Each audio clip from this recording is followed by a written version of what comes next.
छत्तीसगढ़ के मध्यकालीन इतिहास के अंतर्गत पढ़ रहे हैं बस्तर के काकती वंश। पिछले वीडियो में हम लोग बस्तर के काकती वंश की ऐतिहासिक पृष्ठभूमि देखे थे कि किस प्रकार वारंगल के काकती शासक बस्तर में आकर अपने वंश की स्थापना करता है। आज बस्तर में काकती वंश के बारे में पढ़ेंगे। तो पढ़ते हैं बस्तर के काकती वंश।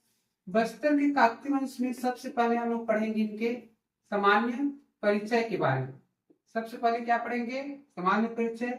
सामान्य परिचय में क्या क्या पढ़ा जाता है? तो सामान्य परिचय में पढ़ेंगे हम लोग इसके शासन क्षेत्र। सामान्य परिचय सबसे पहले पढ़ेंगे शासन क्षेत्र, फिर पढ़ेंगे इनके शासन काल। शासन काल के बाद पढ़ेंगे इनका राजधानी। राजधानी के बाद देखेंगे इनका संस्थापक, और संस्थापक के बाद देखेंगे इनके अंतिम शासक। अंतिम शासक के बाद देखेंगे इनके कुलदेवी, और कुलदेवी के बाद देखेंगे इनमें कुछ विशेष पॉइंट। तो आप लोग पढ़ चुके हैं, तो बताइए बस्तर के काकती वंश के शासन क्षेत्र कहाँ कहाँ था? बस्तर के काकती वंश का शासन क्षेत्र बस्तर, चक्रकोट, भ्रमरकोट। क्या क्या है इनके शासन क्षेत्र? चक्रकोट, भ्रमरकोट, बस्तर। शासन काल बताइए, बस्तर के काकतियों का शासन काल कब से कब तक?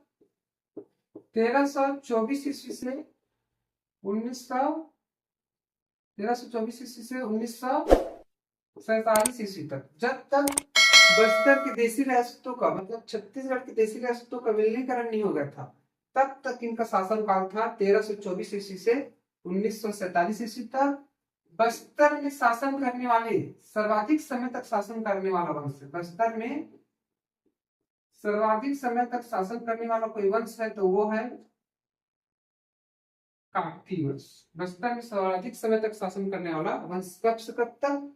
1324 ईस्वी से 1947 ईस्वी तक। फिर देखते हैं कि राजधानी। बस्तर के काकतियों ने 4 राजधानी बनाकर शासन किया था।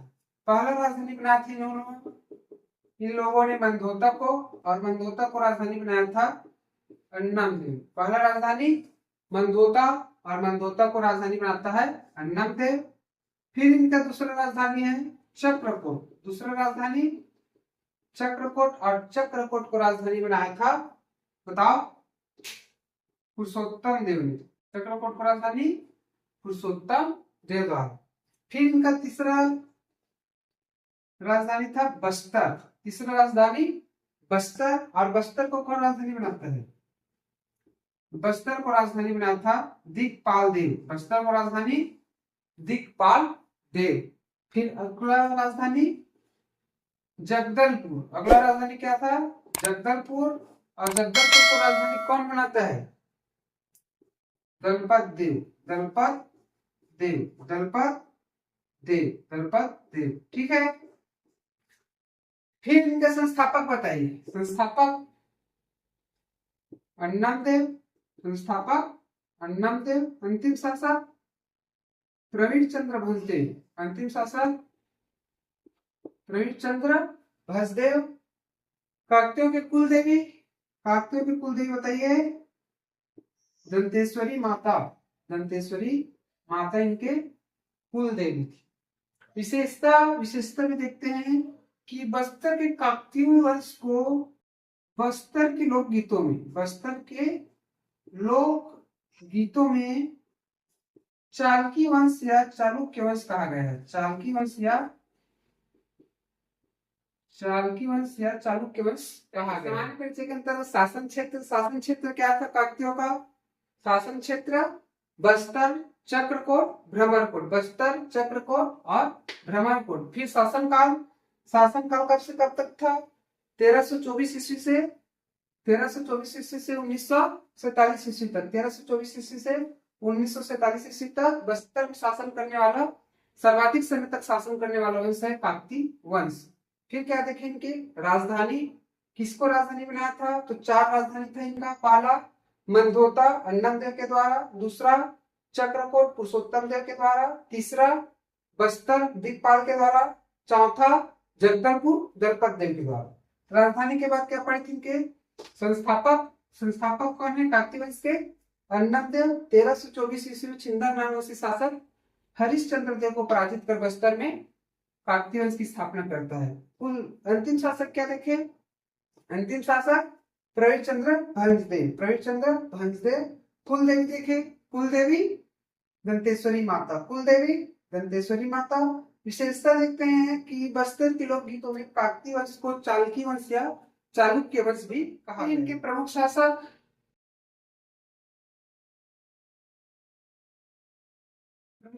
को अलग अलग खंड में बांट देते हैं। सबसे पहले पढ़ते हैं इनके स्वतंत्र शासक। स्वतंत्र रूप से काकतीय शासक,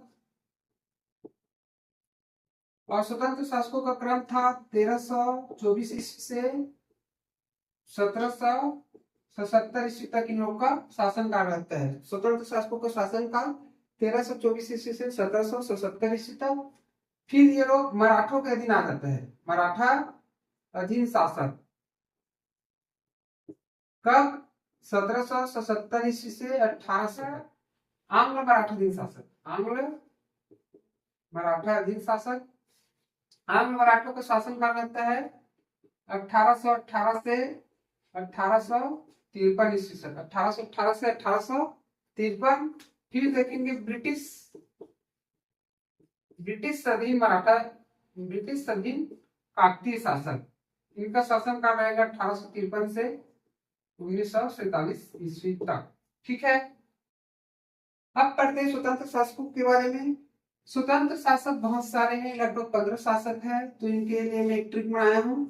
अगर ट्रिक अच्छी लगेगा तो आप लोग ट्रिक से याद रख सकते हैं। तो ट्रिक है अन्नम देव हा, अन्नम देव हा भैरव पुरुषोत्तम देव के, भैरव पुरुषोत्तम देव के जय नहीं करीस, जय नहीं करीस। ट्रिक क्या है? अन्नम देव हा भैरव पुरुषोत्तम देव के जय नहीं करीस, तब प्रताप राज है, प्रताप राज है जग जीते बर, क्या? जग जीते बर वीरों के वीर, वीरों के वीर दिक्पाल, दिक्पाल राजपाल और चंदेल मामा के दल के पास गीस, चंदेल मामा के दल के पास, कहा? अजमेर गीस, कहा? अजमेर। एक बार फिर से देखते हैं। अन्नम देव भैरव पुरुषोत्तम देव के जय निकरिस, तब प्रताप राजा जग जीते बर वीरों के वीर दीपपाल राजपाल और चंदेल मामा के दल के पास गीस। तो देखते हैं शासकों के क्रम क्या कहा जाएगा। तो अन्नम देव से हो जाएगा अन्नम देव, अन्नम देव से अन्नम देव। ह से हो जाएगा हमीर देव, ह से हमीर देव। भैरव से हो जाएगा भैरव देव, भैरव से क्या हो जाएगा? भैरव देव। पुरुषोत्तम से हो जाएगा पुरुषोत्तम देव, पुरुषोत्तम देव। जय से हो जाएगा जयसी देव, जैसे जयसी देव। नहीं से हो जाएगा नरसिंह देव, नरसिंह। प्रतापराज से प्रतापराज। जग से हो जाएगा जगदीश, जग से जगदीश राजदेव। वीरों से हो जाएगा वीर नारायण, एक वीर से क्या हो जाएगा? वीर नारायण। और एक वीर से हो जाएगा वीरसिंह देव, वीरसिंह देव। दिक्पाल से दिक्पाल, राजपाल से राजपाल, चंदेल मामा से चंदेल मामा। दल से हो जाएगा दलपत देव और अजमेर से हो जाएगा अजमेर सिंह। ठीक है, फिर से एक बार आप देख लेते हैं। अन्नम देव भैरव पुरुषोत्तम देव के जय निकरिस, तब प्रताप राज जग जीते बर वीरों के वीर दिक्पाल राजपाल और चंदेल मामा के दल के पास अजमेर गीस।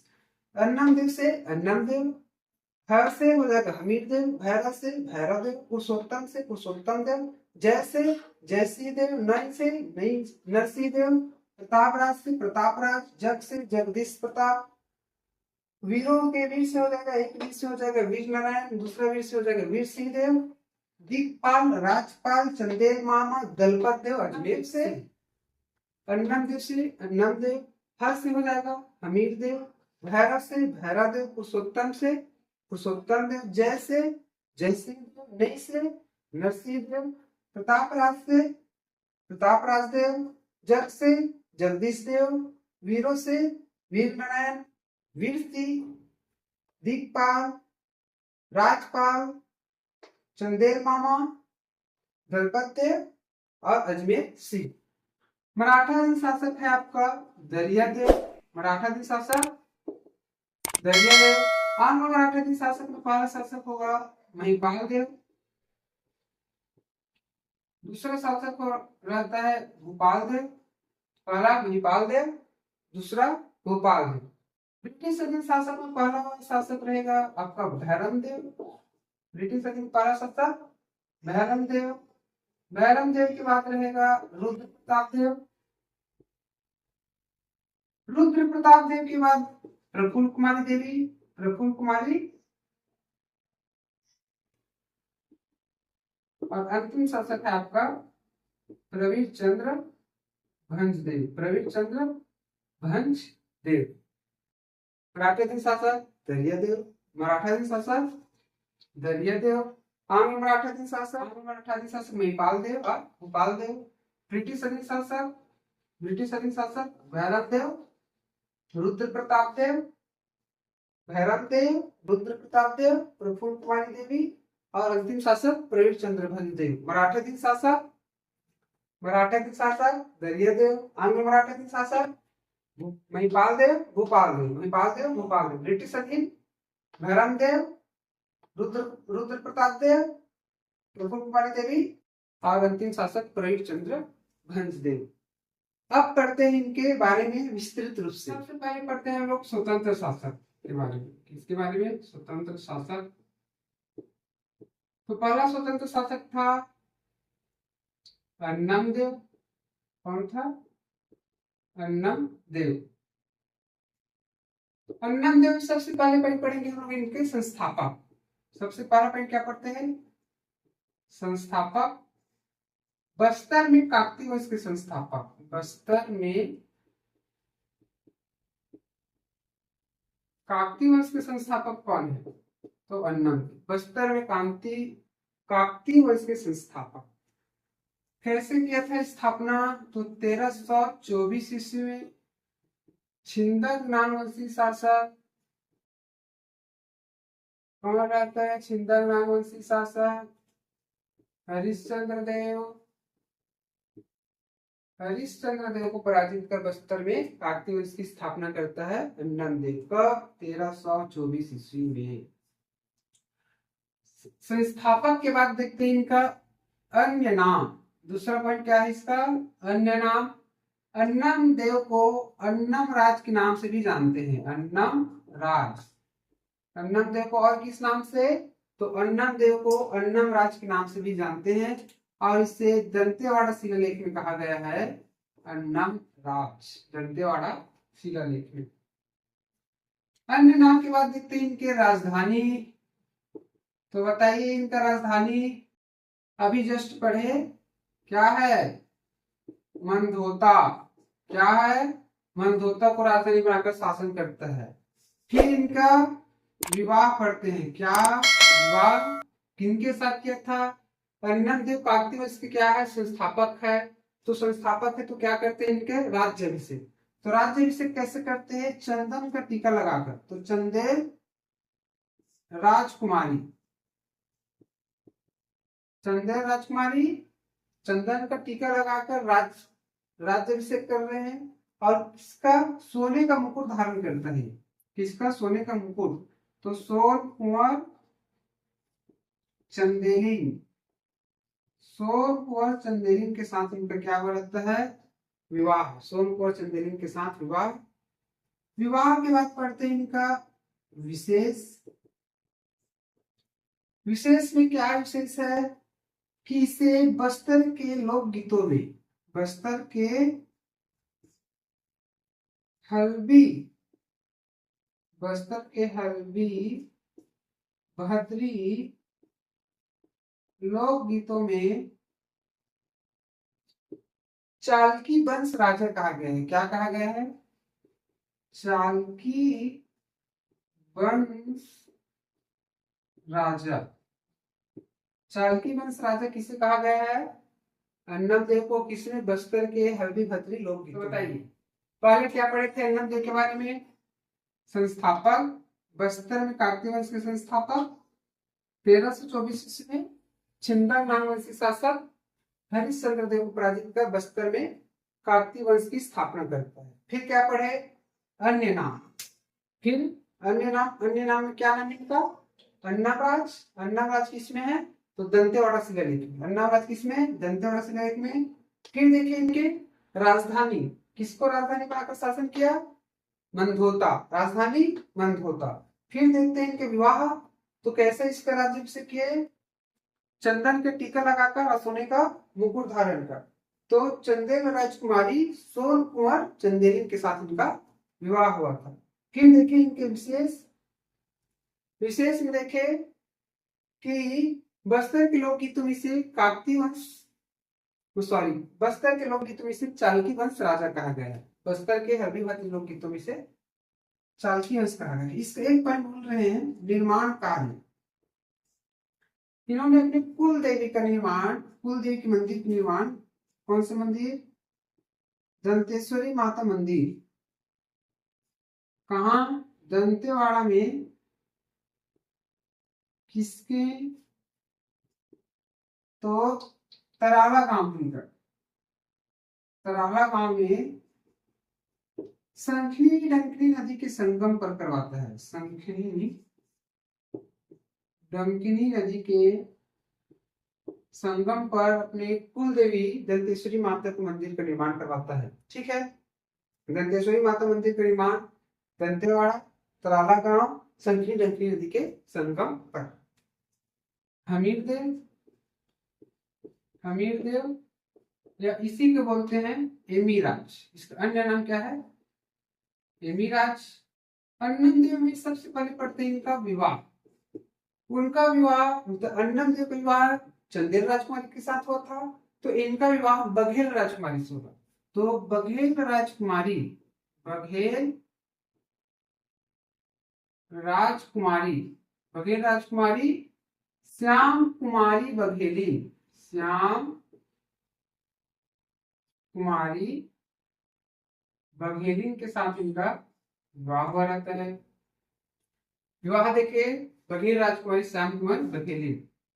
फिर विशेष है या जानकारी है, तो हमीरदेव या एमीराज के बारे में उड़ीसा के इतिहास से भी जानकारी प्राप्त होती है। कहां से? उड़ीसा के इतिहास।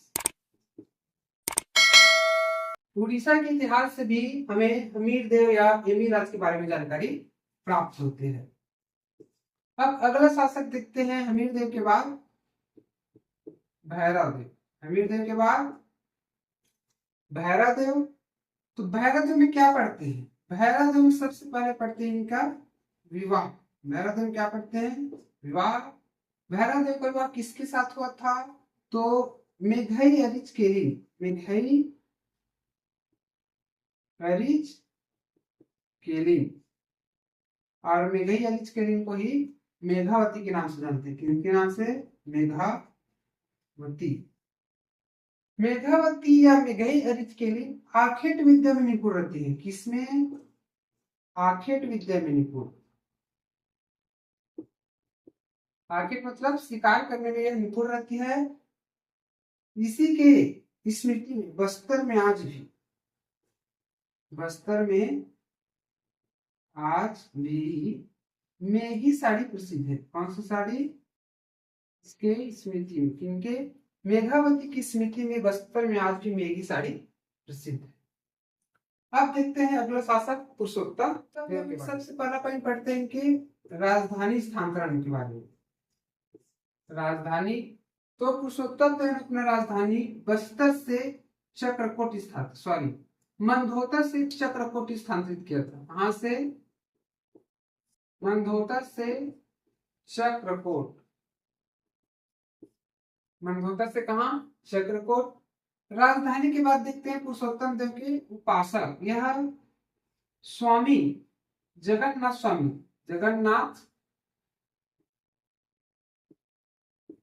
जगन्नाथ स्वामी का क्या रहता है? स्वामी का उपासक रहता है। और उपासक है मतलब कहाँ जाएगा? पुरी।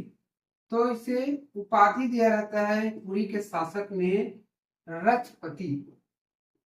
इसको उपाधि रथपति कौन दिया रहता है? तो पुरी के शासक द्वारा 16 पहियों का रथ, कितने पहियों का? 16 पहियों का रथ प्रदान कर, कितने पहियों का? 16 पहियों के रथ प्रदान कर रथपति को उपाधि दिया। जो पुरुषोत्तम देव रहता है वो पेट के बल रखते हुए जगन्नाथ स्वामी के दर्शन करने के लिए पुरी जाता है। तब वहां के पुरी शासक द्वारा उनका स्वागत किया जाता है और वापसी के समय इन्हें 16 पहियों का रथ प्रदान कर रथपति के उपाधि से संबोधित किया। ठीक है, संबोधित करता है। सबसे पहले देखिए इनके राजधानी किसको बनाता है? तो चक्रकोट को अपना राजधानी बनाता है। राजधानी के बाद देखिए इनका विवाह, तो सॉरी, राजधानी के बाद देखिए इनका उपासक, यह स्वामी जगन्नाथ का उपासक रहता है। उपाधि देखे कि रथपति को उपाधि दिया और 16 पहियों का रथ प्रदान किया पुरी के शासक द्वारा। फिर इन्होंने एक पर्व का, गोचर पर्व का शुरुआत किया। किस पर्व का? गोचर पर्व का शुरुआत। गोचर पर्व की शुरुआत कैसे करता है? तो यह पुरी से वापस आने के बाद बस्तर में एक नई परंपरा या पर्व, गोचर पर्व की शुरुआत करता है, जिसे रथ यात्रा क्या कहते हैं? रथ यात्रा कहते हैं। ठीक है, ये था पुरुषोत्तम देव। पुरुषोत्तम देव के बाद पढ़ेंगे हम लोग अगला शासक। अगला शासक कौन है? पुरुषोत्तम देव के बाद जयश्री देव। जयश्री के देव के बारे में कुछ नहीं पढ़ना है। फिर नरसिंह देव, नरसिंह देव के बारे में कुछ नहीं पढ़ना है। फिर आएगा आपका प्रताप राज देव। तो इसके समय में गोलकुंडा के शासक मोहम्मद कुली कुतुब शाह द्वारा आक्रमण किया गया। फिर से देखते हैं प्रताप राज का नाम है क्या है? प्रताप राज नाम में प्रताप है कि वास्तव में भी प्रताप है? इसको चेक करने के लिए गोलकुंडा के शासक, कहाँ के शासक? गोलकुंडा के शासक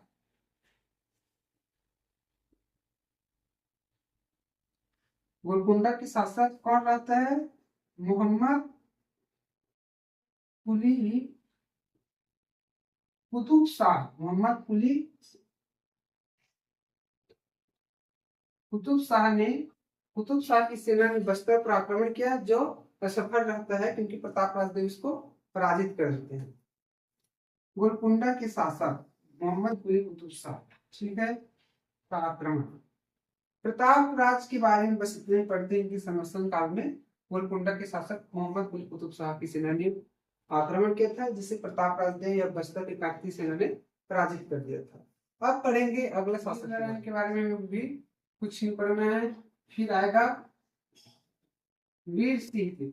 उसके बाद अगला शासक वीर सिंह देव। जो वीर रहेगा उसी का राज रहेगा, जो वीर रहेगा उसी का राज रहेगा। तो इन्होंने क्या किया था? राजपुर किले का निर्माण करा था। राजपुर के किले या राजपुर के दुर्ग का निर्माण करवाया था वीर सिंह देव। वीर राज, जिसका जो वीर उसी का राज। वीर सिंह देव के बाद पढ़ते हैं हम लोग वीर सिंह जग जीते पर वीरों के वीर किसके पास? दिक्पाल। दिक्पाल, दिक्पाल ने क्या किया था? राजधानी पढ़े थे ना। दिक्पाल किसको राजधानी बनाता है? बस्तर। तो चक्रकोट के स्थान पर बस्तर को राजधानी बनाए। चक्रकोट के स्थान पर बस्तर को राजधानी बनाता है। दिक्पाल के बाद दिक्पाल, राजपाल। दिक्पाल के बाद क्या पढ़ते हैं? राजपाल। राजपाल के शासनकाल में 1770 ईस्वी में, कब? 1770 ईस्वी में, सॉरी